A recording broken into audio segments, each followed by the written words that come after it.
যান সন্ত্রাস কেড়ে নিল আরো এক ব্যক্তির প্রাণ। মৃতের নাম জহর পাল।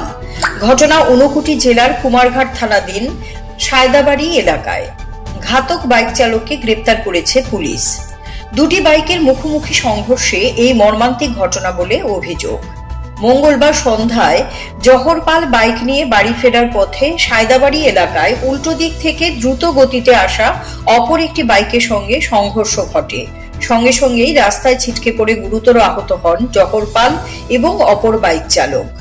পরে দমকল বাহিনীর কর্মীরা ছুটে গিয়ে আহত দুজনকে উদ্ধার করে কুমারঘাট হাসপাতালে নিয়ে গেলে কর্তব্যরত চিকিৎসক জহর পালের আঘাত গুরুতর হওয়ায় ঊনকোটি জেলা হাসপাতালে রেফার করেন।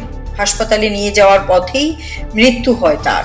এদিকে কুমারঘাট হাসপাতালে প্রাথমিক চিকিৎসা করা হয় ঘাতক বাইক চালকের।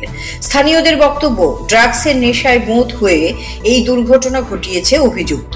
পুলিশ অভিযুক্তকে আটক করেছে। আজকে থানাতে ছিলাম, এরপরে খবর পাইছে যে ওই বিকাল থেকে একটা অ্যাক্সিডেন্ট হয়েছে সায়দাবাড়ি। হ্যাঁ, অ্যাক্সিডেন্ট হয়ে এরপরে আছে, তখনই শুনছি যে এটা খুব সিরিয়াস। এরপরে এখান থেকে তারা এখানে আনছে, এরপরে রেফার করছে কৈলাসর যাওয়ার পরে রাস্তাতে মারা গেছে। মারা গিয়ে আবার তারা আর কোনো উপায় না পাই আবার কুমারঘাট হসপিটাল নিয়ে আসছে। জহর কান্তি পাল, বয়স 59।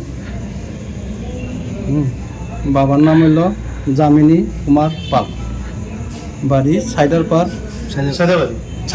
সায়দাবাড়ি বিদ্যাসাগর পঞ্চায়েত। তার নাম হইল নয়ন চাকুমা, 20 বছর।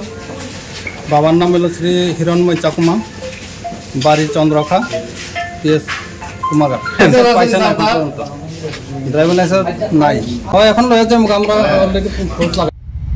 Siri TV, channel for news and entertainment.